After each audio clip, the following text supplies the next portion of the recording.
keempat gaya atau ekspresi yang ditampilkan oleh Zidane Zidane itu justru mengundang kontroversi di tengah masyarakat.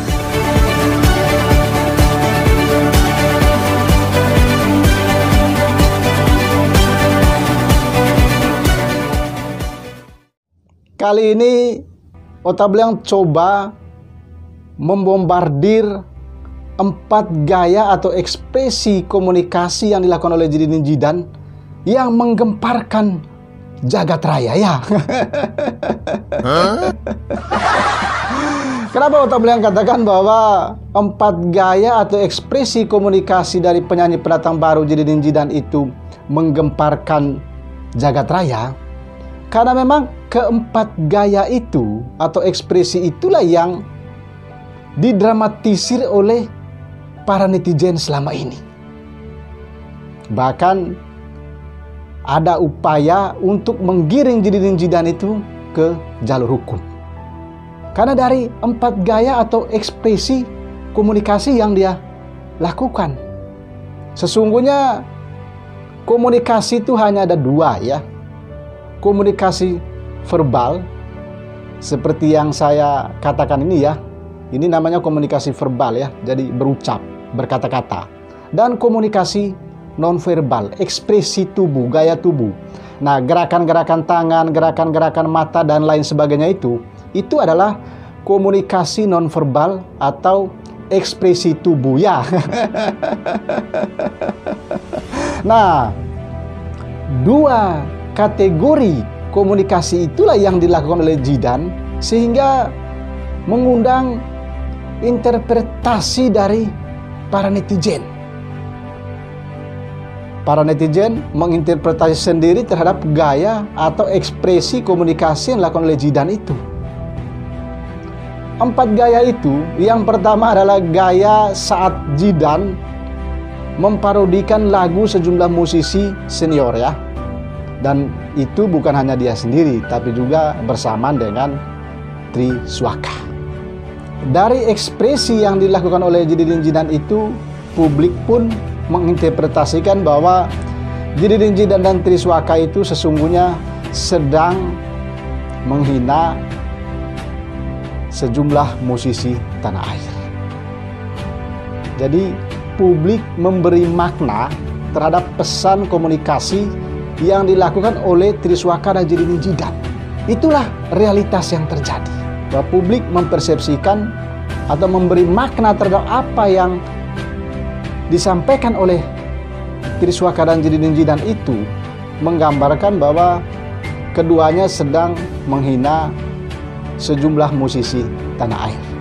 Padahal setelah mereka melakukan klarifikasi kan mereka tidak ada niat sama sekali untuk menghina. Tapi informasi ini, berita ini sudah tersebar luas kemana-mana.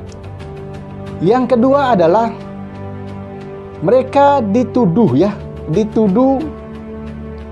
memperagakan orang-orang yang berkebutuhan khusus. Netizen pun menganggap bahwa apa yang mereka lakukan itu sudah menghina orang-orang yang berkebutuhan khusus. Padahal mereka sendiri sudah memberikan klarifikasi bahwa mereka tidak ada niat sama sekali. Lalu yang lebih menariknya itu adalah yang ketiga ini ya. Pada saat Zidane itu berada di Lampung. Jadi dia menunjukkan ekspresi gaya ya pada saat ditanyakan oleh kameramennya bagaimana kondisi di situ. Lalu ekspresi itu diinterpretasikan atau ditafsir oleh netizen bahwa dia sesungguhnya sedang menghina Lampung ya.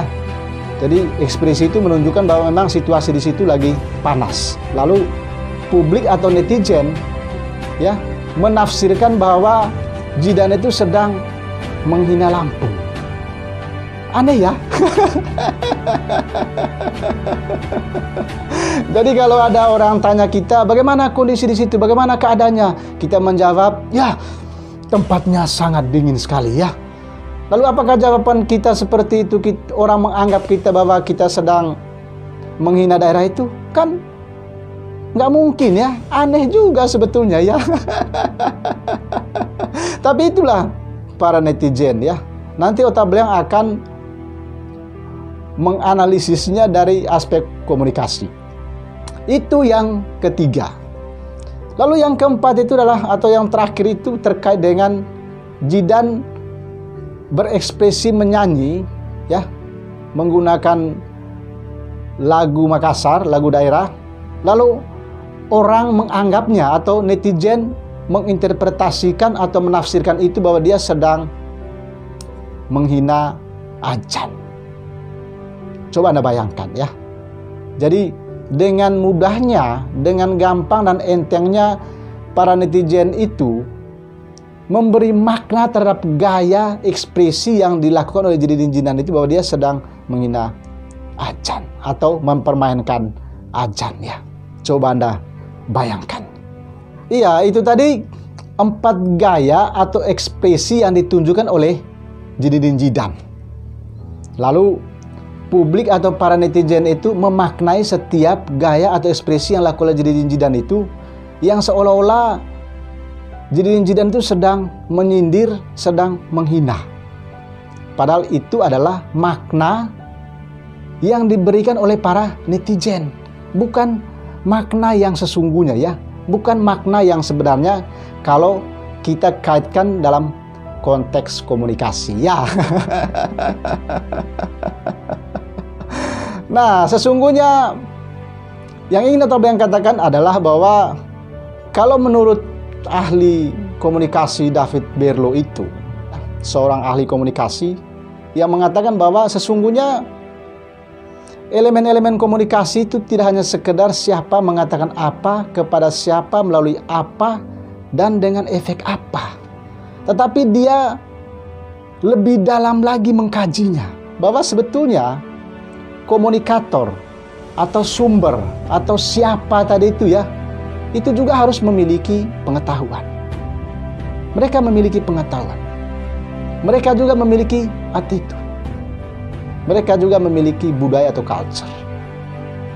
Jadi pengirim pesan itu atau sumber itu atau komunikator itu, dia juga memiliki pengetahuan, dia juga memiliki attitude, juga memiliki culture dan elemen-elemen lainnya.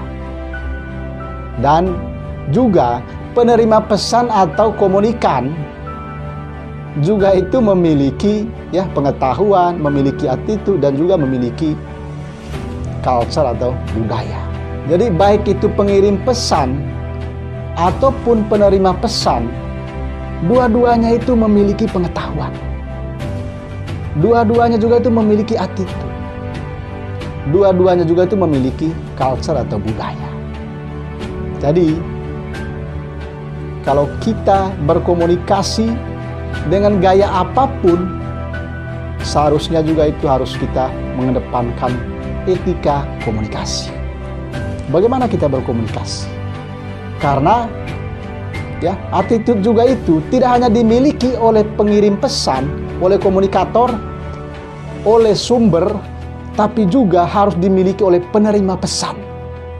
Jadi kalau kita kaitan dengan Zidane Zidan Triswaka itu, jadi Triswaka dan Zidane Zidan itu adalah pengirim pesan, sumber ya. Mereka itu komunikator. Lalu para netizen itu adalah komunikan, penerima pesan. Nah, pesan itu ada dampaknya, ada efeknya. Efek itu nanti bisa saja terjadi gangguan ya, terjadi noise. Orang menginterpretasikan salah terhadap apa yang mereka katakan itu juga bisa lain maknanya ya. Kan sama halnya ketika kita melihat orang sedang menangis, lalu kita memberi makna bahwa orang menangis itu karena dia sedih, ya kan? Orang menangis itu mungkin karena dia tertimpa masalah.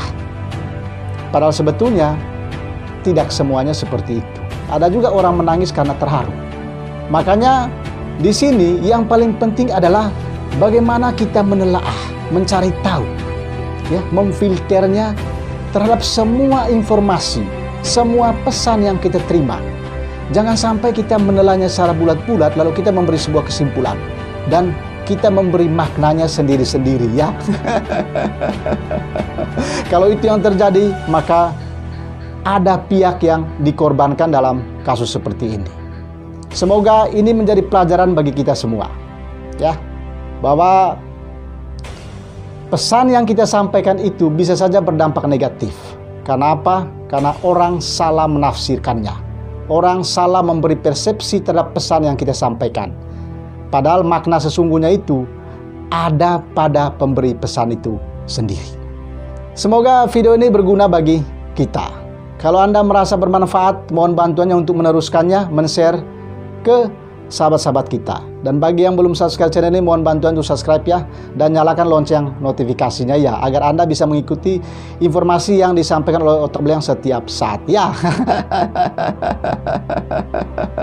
Oke, sampai jumpa di program Otak Belayang kali berikutnya. Jangan lupa ya, salam kebangsaan ya, salam Pancasila ya, salam Bhinneka Tunggal Ika, dan salam Otak Belayang ya.